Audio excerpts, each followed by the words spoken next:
Ouais, bah, on va commencer donc par la présentation des serpents. Donc j'ai des espèces soumises à CAPA, mais j'ai effectivement des espèces non soumises au certificat de capacité. Parce tu veux dire, il va y avoir chez nous. J'ai commencé comme tout le monde, non capacitaire. Bah tiens, toi t'as commencé par quoi comme serpent? Alors moi mon premier reptile, tout premier, parce qu'on va vraiment le tout premier reptile, c'était il y a 10 ans de ça. On est en 2023, c'était en 2013, j'avais 13 ans à l'époque. J'ai commencé le 2 janvier 2013, je me souviens, la terrariophilie, très exactement. J'avais 13 ans puisque mes parents m'ont offert un Pogoda viticeps pour Noël, anniversaire, tout ça, parce que je suis né en fin d'année. Et donc justement on était parti se renseigner dans une animalerie, tout ça, donc on avait tout pris. Et le Pogoda, on était parti le chercher en dernier lieu, donc le 2 janvier 2013. Voilà. Donc et après j'ai plus jamais arrêté. Donc Pogoda viticeps, et pour répondre plus précisément à ta question, le serpent des blés, c'était le premier serpent que j'ai eu, qui est là en bas dans le terrarium d'ailleurs. Il y a eu un Pantherophyllus tutatus. Voilà, Pantherophyllus tutatus, donc c'était mon premier serpent que j'ai eu, voilà, comme beaucoup d'entre vous j'imagine.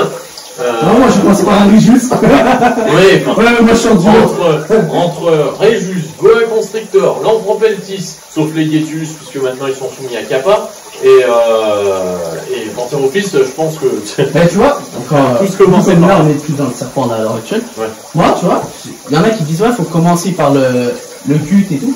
Mais moi, je suis pas trop fan du gut. Bah, qui est vachement moi, à l'époque, j'étais fan de ça et tout, mais là maintenant, à l'heure actuelle, je reviendrai en arrière avec mon expérience. Je commencerai pas du tout par là. Ouais, non, pas par un virement, mais avec mes connaissances, disons, de base que j'ai acquis jusqu'à maintenant, je reviendrai en arrière. Et je recommencerai tout à zéro. Je commencerai pas du tout par du serpent déjà. Pas du tout. Je me serais plus spécialisé dans le lézard plutôt qu'autre chose, je pense. Ah, il y en a beaucoup qui sont comme ça. Hein. Ouais, non, mais c'est clair, c'est ça, c'est clair. Donc là, dans ce premier terrarium, donc espèce non soumise au certificat de capacité et autorisation d'ouverture d'établissement, on a donc une couleuvre de l'amour et la Shrinky. T'as de la Shrinky, toi? Ouais. C'est une juvénile, donc qui appartient pas à moi, mais qui appartient à ma conjointe. C'est la sienne, c'est moi qui lui ai offert. Pour ceux, je tiens à préciser, on s'est déjà désinfecté les mains, je tiens à préciser. Mais la Shrinky, j'en avais pour ceux qui savent depuis, qui me suivent depuis longtemps, j'avais un couple. Ok, le couple que je t'avais dit que Thierry c'était le mien. Ouais. Ah, mais t'avais de la Shrinky, toi? Ouais. Ah, je t'aurais connu plus tôt, ça se serait peut-être fini ici. Mais ouais, par contre, la Shrinky, c'est une couleuvre qui est vachement magnifique. Par contre, je sais pas si t'as, toi, et moi, je sais que j'adore, c'est de la couleuvre de Jada. La couleuvre de Jade? Ouais. J'en ai. Et ça, j'adore. Là, dans les racks, là, juste après. On verra juste ça après, par contre. On verra ça après. Et toi, la tienne, par contre, elle est moins que la mienne. Toi, moi, ceux que j'avais, par contre, c'est pas après. Alors, celle-ci est juvénile, et là, elle est donc en sortie de mue. Donc en gros là, ce qui va se passer, c'est que elle a repris sa coloration normale, mais il y a encore 24 heures, elle était en mue. Donc là, je pense que fin de journée, voire demain, elle mue là, je pense. Voilà. Je tiens à préciser sur les Shrinky. On voit bien le jaune qui commence à apparaître là ici. Et moi, tu vois, cette espèce me fait penser, quand ils sont adultes avec le jaune bien vif, à un serpent venimeux qu'on connaît quand même assez bien, le Boiga d'Androphila. Ouais, c'est ce que j'avais. Là, pour le coup, ouais, ça me fait. Parce que ouais, t'en as que ce que je voulais dire en même temps, tu m'as coupé. Ce que je voulais dire, il y a des Shrinky qui sont comme ça, adultes, qui restent grises. Ouais. Moi, j'ai eu la chance, j'avais un gris, un jaune. Ouais, c'est vrai qu'il y a des patterns et des patrons de coloration qui sont quand même assez particulier avec les Shrinky, c'est bizarre. Des fois, il y en a, le jaune s'exprime pas beaucoup. Ah, mais là c'est une NC, c'est NC, WC, c'est... Non, tous nés de captivité. Tous les animaux que j'ai à la maison, le maximum qui peut se rapprocher plus du WC, ça va être la Léo hétérodon parce qu'elle est F1. Ah, donc c'est la première génération née en captivité. Non, première génération née en captivité. Ça par contre c'est un truc que je En gros, les parents sont prélevés en milieu naturel ou sont de farming, mais entre les deux, la limite est très fine. Mais par contre, pour le coup, effectivement, elle est née en captivité. Ouais, comme je dis, bah, regardez, moi, mais tous mes animaux sont nés en captivité à la base. Je privilégie toujours les animaux nés en captivité aux animaux qui sont prélevés en milieu naturel. J'ai jamais cédé à prendre des animaux prélevés du milieu naturel parce que. En tout cas, elle est magnifique la Shrimpy, ça. Ah, elle est belle. Elle est jolie. Pourtant, après, c'est pas du serpent que je reprendrai parce que j'ai pas. Je répète, c'est celle de ma copine, mais voilà, c'est sympa. C'est sympa comme espèce. Bah, c'est que ça ressemble à du gut, on va dire, mais ouais, c'est tout aussi mangeur. C'est légèrement plus grand qu'une gute à l'âge adulte et encore. Par contre, une fois adulte, ça, moi je dis, ça consomme. À niveau souris. Ouais, bah ça. T'as entre 2 et 3 souris une fois adulte. Hein. Non, c'est clair. Voilà. Bah, il y en a qui arrivent à donner du rat après. Oui, bah après c'est vraiment des très très gros rats dans ce cas-là.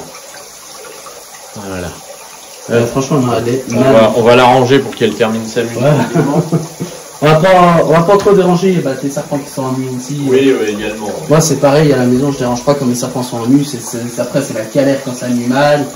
Ouais. Alors après, effectivement, si on sait les appréhender sans trop de stress et pas faire durer les manipulations trop longtemps, on peut les manipuler quand ils sont en nu, mais c'est pas non plus quelque chose d'obligatoire à faire et de très important. Voilà, là je le fais parce que t'es là, parce que c'est la vidéo, mais en temps normal, je l'aurais pas fait du tout et j'aurais laissé faire le truc sans problème. Ouais, parce que moi je suis comme Alex, j'ai pas de sang, je veux bien quand les serpents sont nus. Ouais, voilà. Mais toujours, bah en même temps tu viens 2 jours après lui, c'est sûr. Hein. Comme si c'était de ma faute.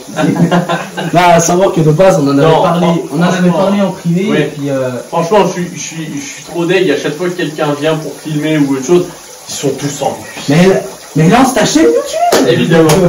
Mais je vais relancer parce que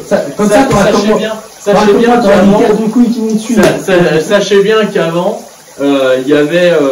j'avais une chaîne YouTube, enfin elle est toujours en marche.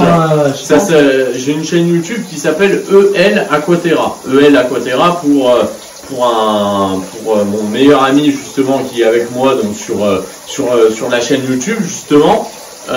Mais ça a été mis en stand-by parce que justement avec mon meilleur ami c'est un peu compliqué, on s'est séparés en termes de distance, on habite de plus en plus loin donc c'est compliqué de se réunir pour faire des vidéos, mais j'espère que très rapidement on va relancer cette chaîne YouTube.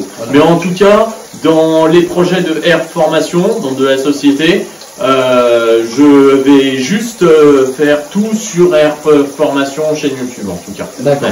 Voilà, de toute façon, les 2 chaînes, vous y retrouvez comme d'habitude en bio, en description. Voilà, cherchez mon toit. Ouais, c'est ça. Même en bio, ça marche aussi.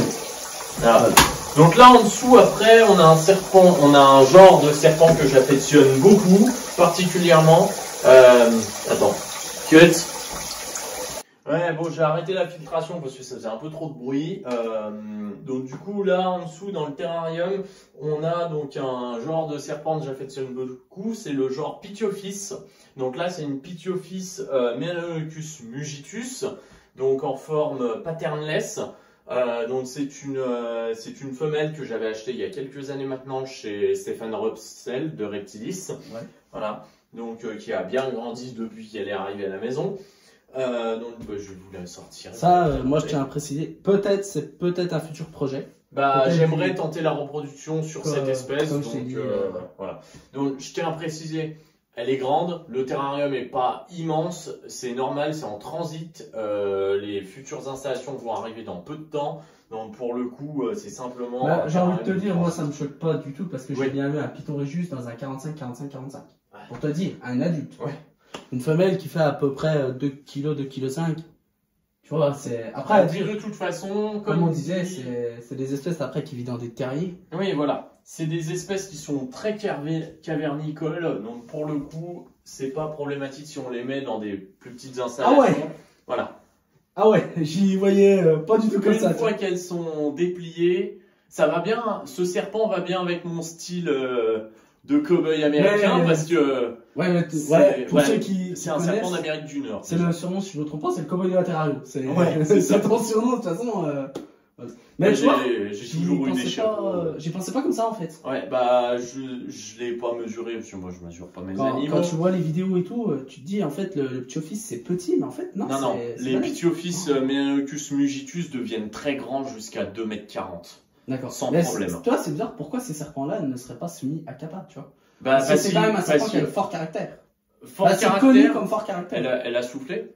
Non, c'est vrai que. Non. C'est ce que tu disais, je crois, dans la vidéo d'Alex. Ouais. Si tu vas tranquille. Si tu vas tranquille, si vous y allez tranquillement, sans affoler le serpent, sans hésiter, parce que si vous y allez en hésitant, c'est sûr, elle va taper. C'est sûr, la bestiole, elle va pas être contente, elle va taper dans tous les sens, elle va pas aimer du tout. Donc pour le coup, c'est pas quelque chose qu'il faut faire. Par contre, effectivement, si vous y allez direct sans réfléchir à ce qui peut se passer et ce qui ne se passera pas, du coup, bah, on obtient des animaux super calmes. Ah ouais, alors que les Pithiophyses, ça a un caractère de cochon habituellement. Enfin, ce qu'on en dit en tout cas, c'est que ça a un caractère de cochon, que c'est pas, que c'est impressionnant, que ça souffle, que ça mord. Alors que pas du tout. C'est comme je te disais, moi qui est en train d'hésiter encore à prendre du Pithiophyse, c'est pour ça que je viens à toi, on fait une petite visite en même temps, je vois à peu près ce que j'aimerais par la suite.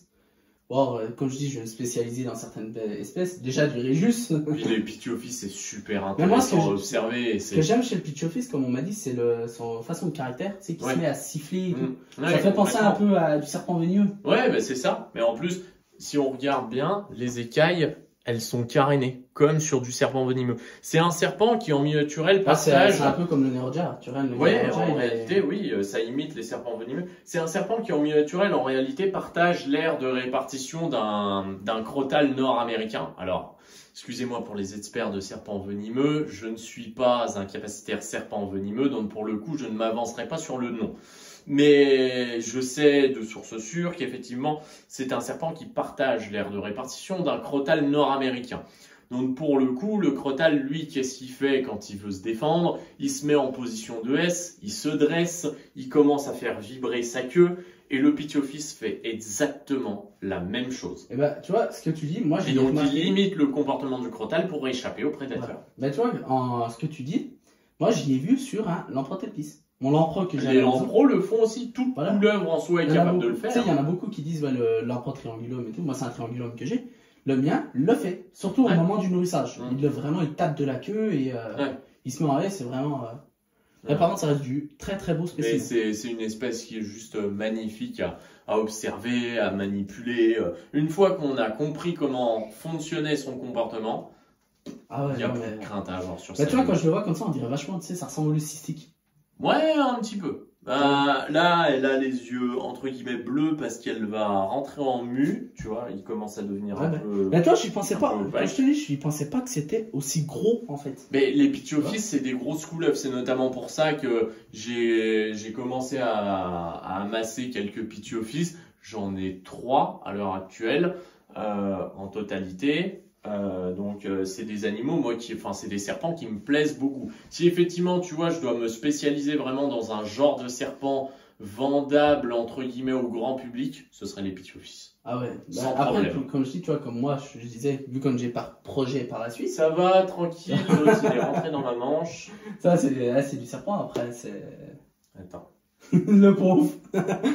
C'est voilà la joie de, tu sais, c'est la joie de la terrario. Voilà. Quand il rentre. Ça peut arriver, vous voyez, il va calme, il fait pas. Ouais, c'est pas grave. Tant pis. Voilà, il y a comme tu sais, il y en a qui pourraient stresser quand ça arrive comme ça, vous voyez. Ouais. Il va délicatement, tu peut-être. Moi, je veux bien que tu tiennes le reste du corps, s'il te plaît. Voilà. Ah oui, c'est pour. Et vous savez, ma première fois que je touche du Pithiophyse. Hein. Ouais, voilà. C'est vrai que niveau écaille, c'est. Ouais, t'as vu, c'est particulier hein, quand même. Hein. Ah ouais, c'est. Ouais, on voit qu'elle va rentrer en mutoile, fait un peu rosé. Ouais. J'aime bien, j'ai mon python, il est comme ça là. Par contre, là, il faut vraiment pas hésiter quoi. Non. T'hésites, c'est foutu quoi, tu te fais mort. C'est ça. Ah bah, il se met en position. T'es un peu en galère là. Voilà. Ouais, un peu. Ah, c'est bon. Voilà. Wow. Hop là. Voilà. Bah tiens, tu peux tester la manipulation maintenant. Du coup, voilà, pour ceux qui connaissent. Pithiophyse, comment tu m'as dit? Menaeocus mugitus en mutation patternless. Mais ça serait pas, si je me trompe pas, c'est l'œil du 7 qu'on a reproduit, je crois. Oh, possible, je sais pas. Je vous avoue, moi je suis tellement en fait passionné par les espèces qui sont fan. Franchement, tu vois, une fois qu'en fait on a réussi à comprendre le comportement de l'animal, en fait on arrive à décoder les codes de quand il faut mettre la main dans le terrarium et quand il faut pas la mettre. Voilà. Je tiens à préciser, comme d'habitude, quand on manipule, on met pas le serpent au niveau de la tête. Ouais. Surtout pas. Parce qu'il y en a beaucoup qui le font, et après, je me fais mort par mon serpent. Bah ouais. Notamment par des Morelia, des serpents arboricoles qui ont tendance à mordre. Voilà. Ouais, on fait attention aux yeux, on fait attention au visage, c'est vraiment. Tu vois, c'est la première fois que je vois les yeux vraiment comme ça. Tu vois, c'est cool comme espèce. C'est cool, c'est pas méchant. Tu sais que généralement j'ai tendance à me faire mordre quand je fais des visites d'élevage. Si je me fais mordre chez toi, je rigole. Franchement, c'est. Tu te feras pas mordre. Ah, je te dis, généralement j'ai l'habitude de me faire mordre quand je visite des pièces. Bah tiens, je vais te la rendre du coup. Ouais. Tu vois, j'ai testé et franchement, j'aime bien. Tu vois, ça c'est un projet d'élevage que j'aimerais bien mettre en place, c'est du pitch office pour le coup. Mais regarde, moi c'est pas pour tout de suite. Je vais peut-être attendre par la suite que tu te fasses une repos, pourquoi pas t'en prendre. Ouais, pourquoi pas, ouais, c'est vrai. Après voilà, moi je suis pas éleveur de pitch office, je suis pas spécialisé pitch office. Voilà, de toute façon, pour le coup, j'ai l'autre gros projet que je t'ai parlé qui arrive. Voilà, pour le moment, voilà, on va faire ça et après on verra pour du pitch office. Mais effectivement, voilà, si, d'ailleurs ça rejoint un petit peu la question de tout à l'heure, c'est si effectivement une espèce préférée, bah il y a effectivement le python réticulé que j'ai annoncé tout à l'heure, mais le pithiophyse me plaît aussi beaucoup. Donc, mais moi, toi, j'aime bien c'est de la grosse et grande couleuvre et moi j'aime beaucoup. Bah toi, quand je cherchais plus de la couleuvre assez balèze que je cherchais, à part du Lampro que j'aime bien, mais je pense partir sur du pithiophyse. Ouais, bah pithiophyse. On verra par la suite, pas pour tout de suite. Et puis il y a plein de sous-espèces, il y a plein de mutations assez intéressantes, donc pour le coup c'est vrai que c'est pas mal. Je sais qu'il y a le. Mais je vais quand même rester vachement spécialisé sur les espèces qui sont soumises à CAPA par rapport aux formations, c'est quand même plus intéressant. Ah bah oui, c'est un peu le projet de ta société. Et puis c'est le but. Après, vous pouvez passer effectivement votre certificat de capacité sur des espèces qui ne sont pas soumises simplement parce que vous en faites l'élevage et que vous voulez casser les quotas. Voilà, tout simplement. Il y a ça aussi. Voilà. Bon, ensuite, tout en bas, donc dans le terrarium qui est là en bas, vous ne voyez pas, c'est pas grave, je vais vous sortir la bête. C'est un boa constrictor imperator. S'il y a des personnes qui regardent ta vidéo qui justement me connaissent depuis un vu que je fais pas de feu tant que tu es. Non, mais s'il y a des personnes qui regardent ta vidéo qui me connaissent depuis un certain temps, voilà. Vous connaissez certainement Delta, mon boa constrictor imperator. T'as pas pensé au terrarium à, je crois je me trompe pas, c'est Jordi qui fait les terrariums Delta. Non, je suis pas passé à ce genre de terrarium là. Même si j'aime beaucoup ce qu'ils font tous les deux avec Quentin, je suis pas encore passé à ce genre de terrarium. Moi après c'est comme j'ai dit, moi j'aime beaucoup ma fabrication maison en OSB. Je suis pareil. Ouais. Toi t'es comme moi, t'es full OSB. Ouais, full OSB. Il y en a qui vont être RTEC, il y en a qui vont être full OSB. Tiens, tu peux me passer un crochet s'il te plaît. Tu veux lequel, petit, grand? N'importe lequel. Pas le très grand, merci, super. Donc là, en fait, comme j'ai expliqué plus récemment... Là, je vais baisser juste à peine la cam pour... t'inquiète. Ça, c'est un truc, même je le fais chez moi. Moi, je sais que je le fais. Ouais, je me mets en protection, donc là, vous ne voyez rien, parce que dans cet aquarium-là, je précise, il n'y a pas de tortue aquatique. C'est pour un poisson qui va arriver la semaine prochaine. C'est un Fractocephalus hemiliopterus, pour ceux qui sont passionnés d'aquariophilie. Vous savez de quoi je parle et vous savez à quel point ce poisson est beau. Donc voilà, je vous laisse baver dans les commentaires. Donc voilà, donc pour sortir un boa constrictor imperator d'une certaine taille, là il fait actuellement 2 mètres. Ça reste c'est pas un animal considéré comme dangereux, mais c'est un animal qui peut s'avérer dangereux par rapport à sa morsure. Donc, effectivement, on va se mettre en protection sur le côté de la vitre. Je te rejoins à ce que tu dis de la morsure, dont il y a une couille que vous savez, Juranimo qui a sa chaîne YouTube, que je t'ai parlé juste avant. Oui. Il avait une femelle boa constructeur, je ne me trompe pas, ça devait être une Nicaragua qu'il avait, et il s'est fait mordre, ça a fait quand même 4 à 5 points de suture. Ouais, mais c'est des gros animaux, donc il faut quand même prendre des précautions. Donc certains rigoleront en disant, ouais, ça va, ça reste un boa constrictor. Oui, peut-être, mais en attendant, ça reste un animal qui peut infliger des morsures quand même assez conséquentes. Donc, on prend certaines précautions. Pour du juvénile, peut-être pas. C'est pas quand c'est juvénile, ça souffle et ça tape quand même. Quand c'est juvénile, ça a quand même une petite morsure qui fait pas non plus grand bien. Et après voilà, mais moi je prends toujours en protection mes animaux comme ça. De toute façon, le bois, comme vous voyez, de toute façon, comme je t'ai dit, si t'arrives moi à m'en trouver un, ça c'est un projet, même moi je m'en reprends un. Mais ça sera pas la même que ça, moi c'est de la mutation sanglot que je voudrais. C'est vraiment, tu sais, il fait un peu jaune orangé, c'est l'espèce de mes rêves aussi, c'est une de mes espèces. Le bois, j'en ai détenu pendant, il y a au moins 4-5 ans, j'en ai eu. Le bois, j'ai arrêté suite à des problèmes personnels. Mais si un jour je me relancerais dans du bois, pourquoi pas? Tu vois, j'ai perdu une bois il y a 2 mois en arrière, avant que je prenne ma McDo Ellie. Moi, malheureusement, elle a chopé des problèmes de peau qu'ils avaient les acariens. Tu sais, avec les acariens, elle a eu des problèmes de peau. Et après, elle a eu une infection pulmonaire. Du coup, malheureusement, c'est un truc qui est dur à dire, mais j'ai dû euthanasier une bête. Toi, ça peut arriver, même toi, c'est Ah oui, mais ça arrive. Hein. Ça, c'est un truc que je tiens à souligner. De toute façon, comme je dis, vous aurez une vidéo prochainement qu'on en parlait. Je vais faire la vidéo, vraiment, c'est un sujet qui est dur à aborder, mais ça arrive. Oui, mais ça arrive. Moi, j'ai jamais eu à devoir euthanasier une bête, mais effectivement, ça arrive d'avoir des choses comme ça, on comprend pas, l'animal meurt, on sait pas pourquoi, et voilà. Et c'est le jeu, on travaille avec du vivant, c'est normal, c'est comme ça. Voilà, bon, on va revenir au boa constrictor. Donc du coup, pour sortir un animal qui fait quand même déjà une certaine taille, notamment du serpent, on se met en protection sur le côté de la vitre, on prend un crochet, on vient apporter un premier contact sur la tête de l'animal, on va pas lui écraser la tête au sol, évidemment, on vient simplement le caresser sur le dessus de la tête. Toi, c'est ce que je voulais dire, moi c'est une fois qu'il est prévenu, on le sort. Toi, c'est comme ceux qui nourrissent en terrain, moi je sais que je nourris en terrain à la maison. Après, je nourris également en terrain. Voilà, c'est notre point de vue. Moi, je sais que avant de manipuler mon serpent, je vais le prévenir avec un crochet. Toujours. Il y en a, ils le font pas. Après, c'est leur point de vue. Comme je dis, chacun, de toute façon, dans la terrarium. Chacun a son point de vue. Moi, c'est vrai que, étant donné que je nourris dans le terrarium, parce que les reptiles, faut bien comprendre une chose, c'est que c'est des animaux qui sont facilement stressables et stressés de nature. C'est des animaux, si vous les manipulez, ils vont forcément stresser. Donc, il y a un moment donné, si tu me places comme il faut. Donc à un moment donné, si effectivement on les nourrit en terrarium, ils vont comprendre que si vous ouvrez le terrain que pour les nourrir, à chaque fois que vous ouvrez le terrain, vous prenez un risque.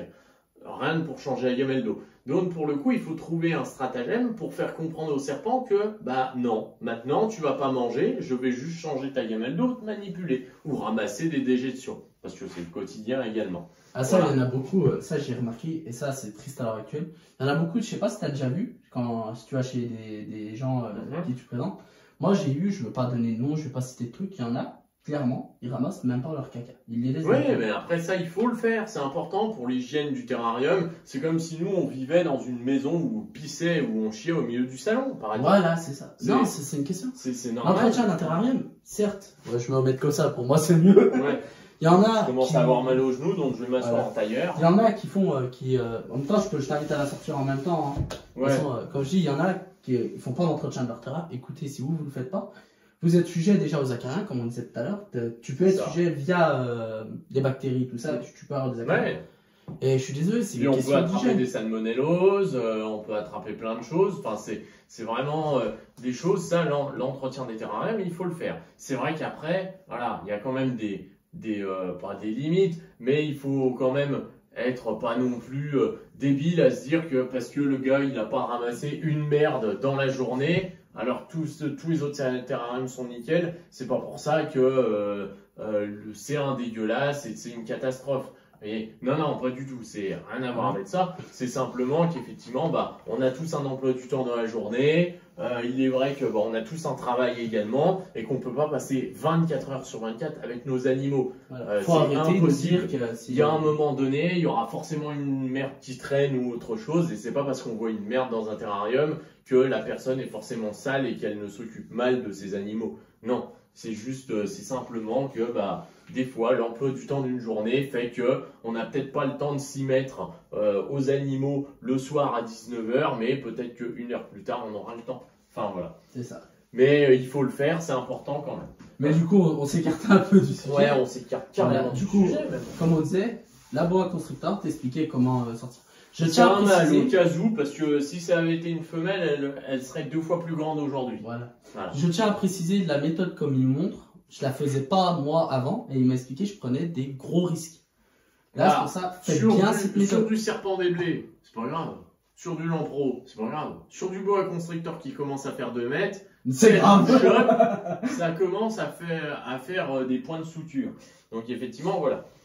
Mais oui, sur les animaux dangereux, on y va tranquille. Et puis, il vaut mieux prendre un petit peu plus de temps plutôt que de galérer et d'y aller trop vite et de se faire choper. Voilà. Donc là, bah, vous voyez, rien avec l'aquarium, mais j'apporte un premier contact sur la tête de l'animal. Et puis moi, ça fait 6 ans que 7 ans ou 8 ans, 7 ou 8 ans que je l'ai. 2016. Ça fait 7 ans que je l'ai, cet animal-là. Je l'ai toujours habitué comme ça, avec le premier contact sur la tête. C'est pour lui faire comprendre que c'est manipulation, c'est pas nourrissage. Et ensuite, bah, je peux y aller en toute sécurité puisque je connais mon animal. Voilà. Mais en tout cas, le boa constrictor, comme on a dit, moi j'en reparlerai prochainement. Mais vous inquiétez pas, comme je dis. De toute façon, il y a du lourd qui arrive chez Lucas. Vous allez voir, il y a du lourd, du très très lourd. Oui. Mais on verra par la suite.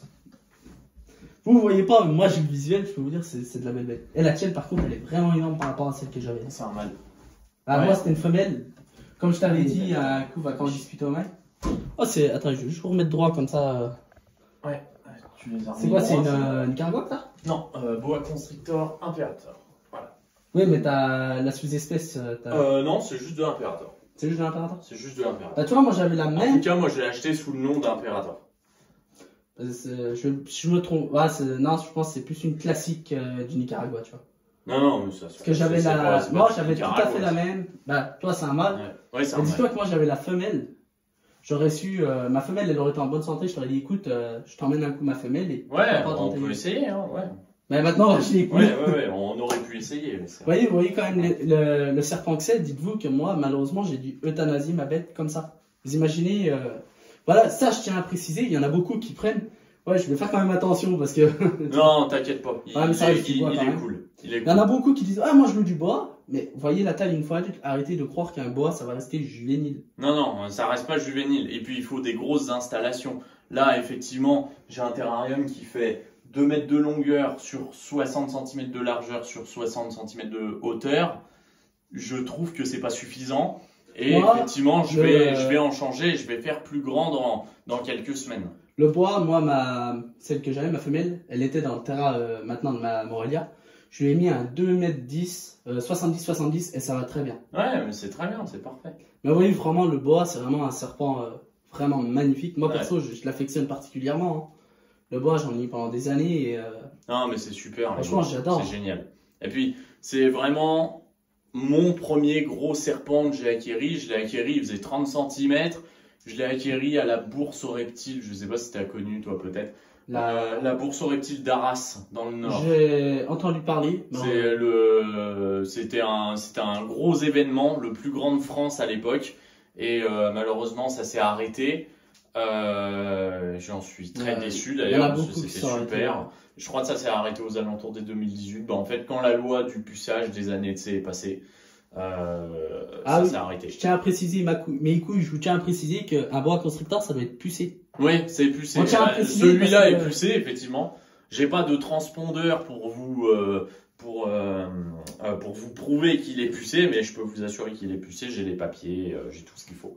Voilà. Donc il est pucé parce que boa constrictor, peu importe ce que c'est, que ce soit du constrictor ou du boa constrictor imperator, dans tous les cas c'est de la NES 2B. Donc dans les cas de figure, dans tous les cas de figure, on est obligé de faire pucer ce genre d'animal. Toi qui es capable, tu peux détenir du boa constrictor. Pour ceux sans problème. Mais même si on n'est pas capable, on peut détenir du constrictor, sans souci. C'est une exception qui confirme la règle. En gros, en France, je tiens à préciser qu'il y a un impérator, je ne sais plus lequel, qui est soumis à capacité. Alors, c'est pas un impérator, c'est boa constrictor occidentalis. Oui, voilà, c'est le nom qui est soumis à certificat de capacité parce que c'est de l'annexe 1A et c'est le seul boa qui est en annexe 1A et qui est soumis à certificat de capacité. Voilà. Mais franchement, ton boa il est vraiment magnifique. Donc si vous venez en formation, je pourrais vous former sur le boa constrictor. De toute façon, ça, moi, on y fera. Ça, je te le dis, ça c'est clair et net. Parce que le boa, comme je dis, je compte en reprendre. Ça, c'est. Et puis le boa, tu t'amuses avec ça, c'est génial. C'est un gros serpent, c'est un grand serpent. Mais sans être non plus. Il fait pas de mal non plus, on va dire. Voilà, sans être. Il fait pas non plus 4 mètres. C'est gérable seul. Par contre, au-delà, effectivement, une grosse femelle constricteur qui peut atteindre les 3,50 m, ouais, chaud. Mais il y a des, chez le boa, il y a quand même des très très belles mutations. Et puis il y a des belles mutations, il y a de l'albinos. J'ai une amie, pour ceux qui connaissent Inky Girl, elle a un petit boa, elle l'a acheté il y a pas longtemps, un hippo, je me trompe pas, c'est un hippo blood ou ça doit être ça. C'est un blood dessus dedans. Ouais. Et ce boa, c'est un rouge mais pétant. Tu vois les merguez? Ouais. Ça a le même Ah, d'accord, ok. C'est vraiment, il est magnifique. Ouais. Je tiens, salut à toi, Leslie, si tu passes par ici. Hop. N'hésite pas, regarde, si tu veux un jour passer à te former au certificat de capacité. C'est ça. Ouais. N'hésitez pas à nous contacter par. Je te donnerai aussi l'adresse mail de Air Formation pour que tu la mettes en description. De toute façon, je mettrai tout en adresse mail, vous aurez le numéro de téléphone également, vous aurez les contacts Facebook et Instagram. Voilà. Vous pouvez me contacter en privé et vous aurez également le lien du site internet Air Formation. Voilà. Pour ceux qui ont vu. Je vais le ranger. Un magnifique boa constrictor. Pour ceux qui connaissent, c'est vraiment une espèce qui est vraiment magnifique. Et puis c'est pas très compliqué à élever. Hein. Et pourtant c'est conseillé. Moi par contre c'est mon point de vue. Moi un serpent comme ça je le conseillerais pas aux débutants. Eh ben. Dû à sa taille moi. Ça dépend. Si la personne sait où elle va, oui. Sinon non. Oui, parce que ça devient vraiment des serpents qui deviennent énormes. Et pour un débutant qui ne sait pas où il va, ça sert à rien. Par contre, pour quelqu'un qui s'est vraiment renseigné sur l'espèce, qui est à fond dessus, qui veut vraiment faire les choses bien, là, ouais, sans problème. En tout cas, ça c'est mon point de vue de vendeur en animalerie. Voilà. De toute façon, vous allez bientôt le revoir en animalerie. Je le dis. Je dis pas, mais toi, t'es peut-être au courant de ce qui va rentrer plus tard, mais je vous en dis pas plus, c'est la surprise.